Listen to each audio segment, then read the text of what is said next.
Merespons putusan Mahkamah Konstitusi soal masa jabatan pimpinan KPK, pemerintah menilai putusan MK inkonsisten. Menko Polhukam Mahfud MD menjelaskan, dalam beberapa poin, pemerintah kurang sepakat terhadap putusan Mahkamah Konstitusi tersebut. Namun, pemerintah mengaku akan tunduk dan patuh terhadap putusan MK karena final dan mengikat. Dalam beberapa hal, pemerintah kurang sependapat dengan putusan MK, tetapi yang lebih prinsip di atas kekurang sepakatan itu adalah pemerintah harus tunduk pada ketentuan konstitusi bahwa keputusan Mahkamah Konstitusi itu final dan mengikat. Sehingga karena Mahkamah Konstitusi menyatakan jabatan komisioner KPK itu berlaku 5 tahun dan berlaku untuk periode yang existing, yang sekarang ada, maka itu akan diikuti oleh pemerintah sesuai dengan ketentuan konstitusi bahwa putusan Mahkamah Konstitusi itu final dan mengikat, terlepas dari soal kita suka atau tidak suka. Salah satu yang dipersoalkan pemerintah dalam putusan MK tersebut yaitu pengangkatan pimpinan KPK yang berdasarkan undang-undang yang lama. Di undang-undang yang lama, masa jabatan pimpinan KPK 4 tahun. Namun, setelah adanya putusan MK, masa jabatan pimpinan KPK menjadi 5 tahun. Artinya, pimpinan KPK yang sekarang menjabat tidak memenuhi syarat menurut undang-undang yang baru, maka diberlakukan undang-undang yang lama. Hal inilah yang disinggung Mahfud MD, putusan MK inkonsisten. 4 anggota MK sebelumnya menyampaikan dissenting opinion terkait perpanjangan masa jabatan pimpinan KPK. Mereka menolak perpanjangan masa jabatan pimpinan KPK dari 4 tahun menjadi 5 tahun. Mereka berpendapat menjadi pimpinan KPK memegang jabatan selama 5 tahun tidak beralasan menurut hukum. Sebelumnya, pemerintah juga bersiap membentuk panitia seleksi komisioner KPK pada Juni mendatang, karena masa jabatan pimpinan KPK akan berakhir pada Desember 2023. Namun dengan adanya putusan MK, maka pemerintah urung membentuk tim pansel KPK. Saat ini, putusan MK sudah diserahkan ke Presiden, tinggal menunggu terbitnya keputusan Presiden. Tim Liputan Kompas TV. Saudara, pemerintah mengatakan akan patuh terhadap putusan MK soal masa jabatan pimpinan KPK. Namun Menko Polhukam Mahfud MD bilang bahwa putusan MK inkonsisten. Dan untuk membahas hal ini, saudara, kita sudah bersama dengan pakar hukum tata negara UGM, Zainal Arifin Mohtar. Selamat petang, Pak Uceng.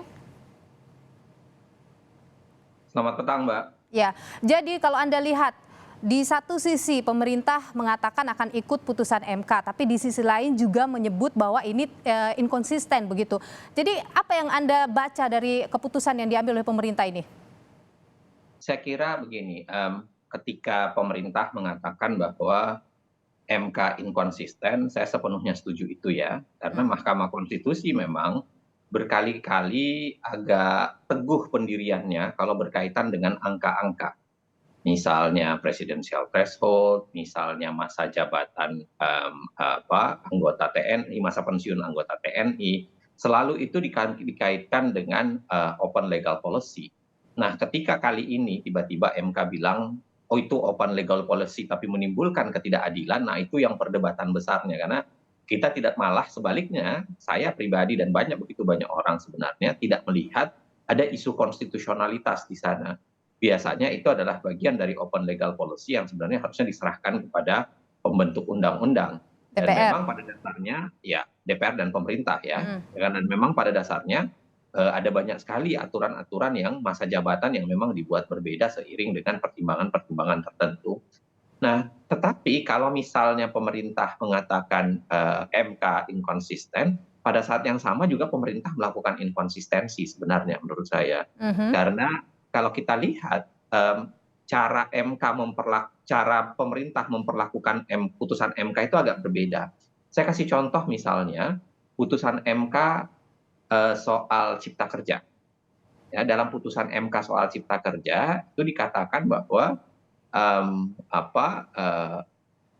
undang-undang itu batal sementara waktu dalam konteks konstitusional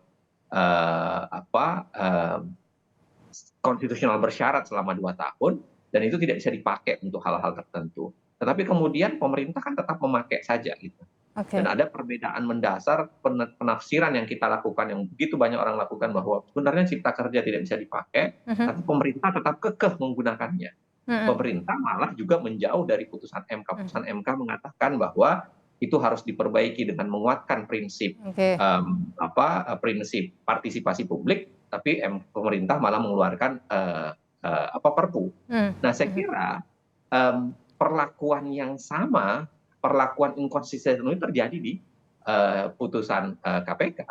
Kenapa kali ini pemerintah itu malah pergi bertanya ke MK gitu? Kenapa pertanyaan yang sama itu tidak terjadi ketika putusan Cipta Kerja misalnya? Dalam kasus Cipta Kerja pemerintah menolak gitu ya, lalu melakukan penafsiran baru. Nah, saya kira kalau konsisten sebenarnya putusan MK kali ini juga sangat terbuka penafsiran. Kenapa sangat buka penafsiran? Karena putusan MK kan pada dasarnya berlaku ke depan. Tapi apalagi kalau soal masa jabatan, apalagi dalam hukum administrasi misalnya, jelas saja Firly dan kawan-kawan itu dilantik menggunakan kepres yang batas usia pensiunnya adalah 4 tahun gitu. Pak Uceng, kalau misalnya Presiden harus menerbitkan kepres misalnya soal ini, apakah biasanya itu ada analisanya dulu begitu? Ya, yang namanya keputusan adalah keputusan ya. Yang namanya keputusan itu paling bagian pertimbangan, lalu kemudian bagian memutuskan. Dan saya kira paling pertimbangannya adalah bagian dari putusan MK. Kalau misalnya di MK sendiri ada dissenting opinion antara hakim MK begitu, apakah itu juga bisa jadi bagian dari analisa itu, pertimbangan itu? Sebenarnya begini, kalau kita bicara dalam sebuah putusan yang mengikat tentu saja amar. Dan yang mengikat dari sebuah putusan adalah amar, dan amar itu kan terdiri dari 5 orang yang kemudian mengatakan bahwa putusan masa jabatannya diperpanjang. Tetapi kita bisa berdebat soal masa berlakunya. Kenapa? Karena itu tadi, sebenarnya kalau kita baca putusan MK, nggak ada juga yang serta-merta mengatakan bahwa putusan ini harus berlaku sekarang. Hanya ada di bagian pertimbangan yang mengatakan karena ini akan segera dibentuk pansel untuk tahun berikutnya, maka segera kami putus. Tetapi memberlakukannya itu kan tidak diatur oleh putusan MK. Artinya apa? Sebenarnya terbuka penafsiran. Seperti kalau pemerintah melakukan penafsiran terhadap putusan Cipta Kerja, saya sempat mengatakan bahwa harusnya kita menantang pemerintah untuk melakukan penafsiran yang sama. Penafsiran terhadap putusan MK sehingga dia bisa menjalankannya, tapi diperlakukan untuk KPK berikutnya, bukan KPK sekarang. Jadi ini tidak bisa diberlakukan yang sekarang ini, pimpinan KPK sekarang kalau menurut Anda?